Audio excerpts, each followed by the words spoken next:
नमस्कार साथियों, मैं दर्शन सिंह। आज की ये वीडियो उन किसानों के लिए होने वाली है जो कहीं ना कहीं सरकार की जो भी यहाँ नियमावली है जमीन अधिग्रहण करने के लिए या जो भी प्राधिकरण के ऐसे नियम हैं जिनसे कहीं ना कहीं किसान नाराज है, उन किसानों के लिए एक बहुत बड़ी राहत की खबर है। साथियों, जैसा कि हम सब जानते हैं, यहाँ जिले में जो भी अथॉरिटीज डेवलपमेंट का काम कर रही हैं उनके कहीं ना कहीं जमीन को अधिग्रहण करने के नियम अपनी अपनी अलग अलग हैं। तो ऐसा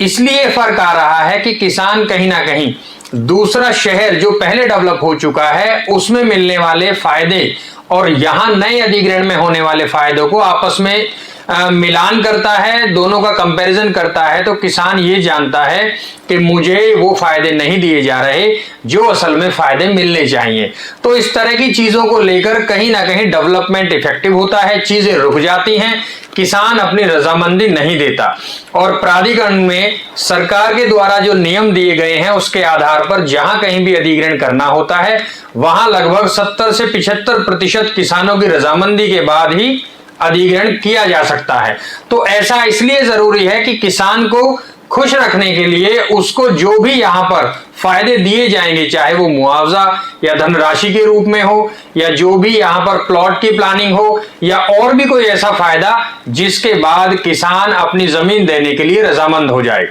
ऐसे ही बहुत बड़े फैसले अलग अलग प्राधिकरण में आज भी बहुत विचाराधीन है, अटकी हुई है चीजें, क्योंकि अभी हाल ही में एक राहत की खबर ये आई है कि यहां यमुना प्राधिकरण क्षेत्र में जो नोएडा इंटरनेशनल एयरपोर्ट उसी के पास इंडस्ट्रीज के अभी हाल फिलहाल 4 ऐसे सेक्टर हैं जो बहुत अच्छी तरह से डेवलप किए जा रहे हैं। साथियों, भविष्य में यहां और भी इंडस्ट्री के सेक्टर डेवलप किए जाएंगे, उसके लिए जमीन का अधिग्रहण होना बहुत जरूरी है। तो सबसे पहले बात वहीं आ जाती है कि एक्विजिशन के लिए जो नियम है क्या किसान उन बातों से रजामंद है। इसी बात को ध्यान में रखते हुए यदि प्राधिकरण किसान की कोई बात नहीं सुनता तो कहीं ना कहीं किसान न्याय की उम्मीद करते हुए न्यायालय पहुंचता है और कोर्ट से इस तरह की चीजों पर विचार होते हुए अब एक बहुत बड़ा फैसला यह आया है कि यमुना प्राधिकरण क्षेत्र में ऐसे वो गांव जो कहीं ना कहीं बहुत लंबे समय से विचाराधीन चल रहे थे,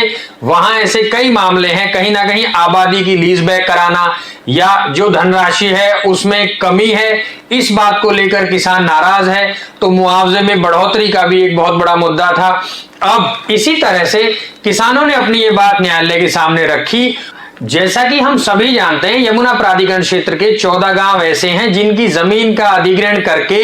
एयरपोर्ट का जो भी चौथा चरण है उसमें उनकी जमीन को शामिल किया जाएगा और ये भूमि के लिए जो एक्विजिशन होना है इसमें 4300 रुपए प्रति वर्ग मीटर की दर से मुआवजा देने की बात शासन ने कही है। अब यहां जो बाकी गांव रह जाते हैं, कहीं ना कहीं इस तरह की बात सामने आई कि अभी हाल फिलहाल 4300 रुपए प्रति वर्ग मीटर की दर सिर्फ उन गांवों के लिए है जिसके लिए सरकार ने रजामंदी दी है और वो 14 गांव हैं जिन्हें कुछ को वहां से स्थापित किया जाएगा दूसरी जगह और साथ ही साथ कुछ को वहां जमीन को अधिग्रहण करके मुआवजा दिया जाएगा। तो कुल ऐसे 14 गांव हैं एयरपोर्ट में शामिल होने वाले जिनमें 4300 रुपए प्रति वर्ग मीटर की दर से मुआवजा देने की बात कही थी। अब ऐसे ये 3 गांव वहीं एयरपोर्ट और यमुना प्राधिकरण क्षेत्र में जो इंडस्ट्रीज के सेक्टर हैं उनके पास ही हैं और यहां पर एक्विजिशन करना आगे की जो प्लानिंग है यमुना प्राधिकरण क्षेत्र की उसके लिए बेहद जरूरी है। उनमें से एक गांव है मकसूदपुर,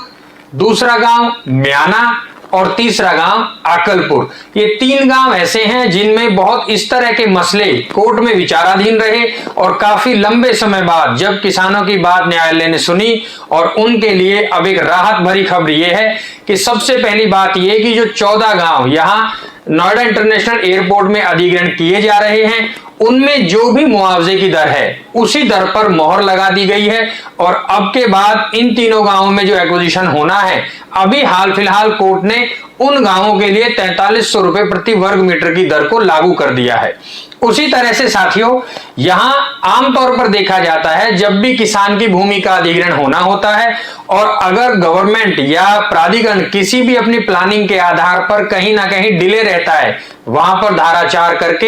एक्विजिशन करने के लिए, तो किसान इस बात के लिए पूरी तरह से स्वतंत्र होता है कि वो अपनी जमीन का इस्तेमाल अपने पर्सनल इस्तेमाल में ले सकता है। उसमें जमीन बिल्कुल गांव के यदि नजदीक है, आबादी से टच में है, तो किसान कहीं ना कहीं प्रयास करता है कि उसे अपने पशुपालन या और भी जो इक्विपमेंट्स हैं उनके आधार पर उसका घेराव करके इस्तेमाल करना शुरू कर दे। तो कहीं ना कहीं न्यायालय में भी इस तरह की चीजों को मान्य किया गया और 2.70 यानी इतने 2,70,000 वर्ग मीटर भूमि को यहां लीज बैक किया गया, जो कि आबादी के रूप में किसानों के लिए छोड़ दी गई है इन 3 गांवों में। तो कहीं ना कहीं इस बात को लेकर किसान बहुत खुश है और ऐसा न्यायालय से उम्मीद के बाद उनमें आगे भी, तो वहां जो माननीय विधायक जी हैं उनको इस बात का श्रेय जाता है और लोगों ने बड़ी धूमधाम से उनका स्वागत किया और आगे भी जो भी सरकार या प्राधिकरण के द्वारा जो भी उन्हें फायदा मिलने वाला है उसमें वो प्रयास करेंगे कि कहीं ना कहीं किसान खुश रहे। और प्राधिकरण को भी ये आदेश दिए गए कि आगे किसान के लिए जो भी एक्विजिशन होना है या जो भी उन्हें फायदे दिए जाने हैं उसमें किसान की रजामंदी के बाद ही चीजों को लिया जाए। साथियों, ऐसा ही एक बहुत बड़ा मुद्दा आने वाले डेवलपमेंट यानी न्यू नोएडा में भी अभी रुका हुआ है। उसमें जिला बुलंदशहर और जिला गौतम बुद्ध नगर दोनों जिला अधिकारियों के साथ एक बैठक की बात कही गई है, जहां यह तय किया जाएगा कि आखिर न्यू नोएडा का जो अधिग्रहण है उसमें मुआवजे की दर क्या रहेगी, क्योंकि अब से पहले 4125 रुपए एक ऐसी दर थी जिसमें किसानों ने अपनी रजामंदी नहीं दी और चीजों को अभी रोक दिया गया। अब किसान इस बात को लेकर अड़ा हुआ है कि ये काफी लंबे समय पहली और पुरानी दर है, अब हमें नए तौर पर मुआवजे में बढ़ोतरी चाहिए। और ऐसा किसान का कहना बिल्कुल सही है, क्योंकि कहीं ना कहीं देखा जाए तो ये दर अब से काफी वर्ष पहले यहां मुआवजे के रूप में दी गई थी। उसी तरह से साथियों, आगे आने वाली जो बोर्ड बैठक है, अब हर व्यक्ति की नजर कहीं ना कहीं इस बात पर रुकी हुई है कि यहां न्यू नोएडा में जो अधिग्रहण होना है उसमें अधिग्रहण के जो नियम हैं, क्या किसान कोटा प्लॉट दिया जाएगा या नहीं दिया जाएगा, मुआवजे की दर रहेगी तो कितनी रहेगी, उस सभी पर फैसला लेने के लिए एक अंतिम बोर्ड बैठक की जो प्लानिंग करी गई है शासन के द्वारा, लेकिन अभी तक उसकी कोई तारीख सुनिश्चित नहीं हुई है। इसीलिए चीजों में अभी कहीं ना कहीं रुकावट देखी जा रही है। जैसे ही ये प्लानिंग होगी उस बोर्ड बैठक में तमाम फैसले ले लिए जाएंगे कि किसानों को जो फायदा मिलेगा आखिरकार वो किस रूप में मिलेगा, या तो लैंड पूलिंग पॉलिसी के आधार पर जमीन को छोड़ा जाएगा या फिर किसान कोटा प्लॉट दिया जाएगा। और हर व्यक्ति ये चाहता है कि जो मुआवजे की दर है वो नई दर हो, यानी मुआवजा बढ़ाकर दिया जाए। तो बढ़े हुए मुआवजे और आगे आने वाला जो फैसला है उसके लिए हर व्यक्ति इस इंतजार में है कि आखिरकार ये बोर्ड बैठक कब होगी और कब ये फैसले आएंगे जो कि यहां पर एक्विजिशन के बाद एक अद्भुत शहर बस सके। इसमें किसान का हर तरह से ये फायदा है कि आखिरकार आपको मुआवजा मिल जाएगा और आप ही के जो गांव इस क्षेत्र का, इस डेवलपिंग एरिया का हिस्सा बनेंगे वो बहुत अच्छे अधिग्रहण में शामिल होंगे। जो डेवलपमेंट होगा वो बिल्कुल अद्भुत होगा। एयरपोर्ट के बिल्कुल नजदीक का ये क्षेत्र है जो जिला बुलंदशहर और जिला गौतम बुद्ध नगर का ऐसा पार्ट है जहां न्यू नोएडा यानी DNGIR के नाम से एक प्लानिंग है जिसपे इंडस्ट्रियल पर्पज में बहुत अच्छी तरह से डेवलपमेंट करने की बात प्राधिकरण ने कही है। और शासन का भी ये कहना है कि आने वाले समय में न्यू नोएडा, न्यू ग्रेटर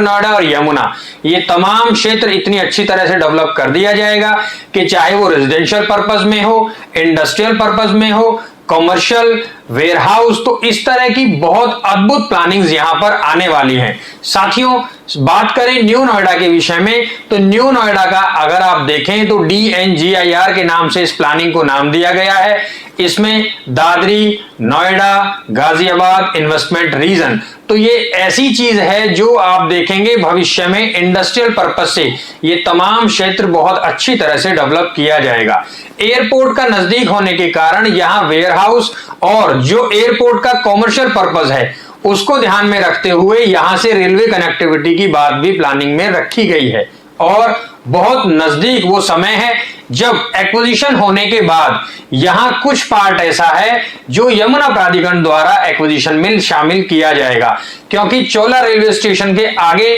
कुछ पार्ट यमुना प्राधिकरण द्वारा अधिग्रहित होगा, कुछ बुलंदशहर जो जिले में आता है वो न्यू नोएडा के आधार पर अधिग्रहण में शामिल किया जाएगा। तो चीजों में रुकावट वहां आई कि अभी जो बोर्ड बैठक होनी है उसमें फैसला लिया जाए कि आखिरकार मुआवजे की दर क्या होगी और जो भी किसान को फायदे दिए जाएंगे वो किस तरह से दिए जाएंगे। उसके बाद किसान खुश तो रजामंदी के बाद वहां पर आगे प्लानिंग को हम बढ़ा सकते हैं। तो बहुत अच्छी और अद्भुत प्लानिंग है, बस देरी है तो बोर्ड बैठक की। साथियों, हो सकता है कि आने वाले अप्रैल के पहले वीक में और मार्च के अंत तक इस बोर्ड बैठक को कर लिया जाए। उसका रीजन ये है कि यहां जो भी प्लानिंग्स यहां आनी है कहीं ना कहीं प्रशासन और प्राधिकरण भी इस बात को लेकर जल्दी में है कि यहां जो एक्विजिशन होना है उसमें जो प्लानिंग के अकॉर्डिंग, जो लेआउट के अकॉर्डिंग चीजों को टाइम के अकॉर्डिंग रखा गया है कि पहला चरण इतने से इतने में होगा, दूसरा इतने से इतने में, तो वो तमाम चीजें समय अनुसार कंप्लीट कर ली जाएं। तो प्राधिकरण भी इस बात के हक में है कि ये बोर्ड बैठक जल्द हो जाए ताकि उन्हें अपनी प्लानिंग को धरातल पर लाने के लिए एक ज्यादा समय ना देना पड़े। तो अब बहुत जल्द वो समय है जब यहाँ पर अच्छी प्लानिंग्स के आने के लिए एक बोर्ड बैठक होने के बाद यहाँ मुआवजा देना शुरू कर दिया जाएगा और अनुमान ऐसा है कि 2025 के अंत तक यहाँ पर मुआवजा बांटने की पूरी उम्मीद है।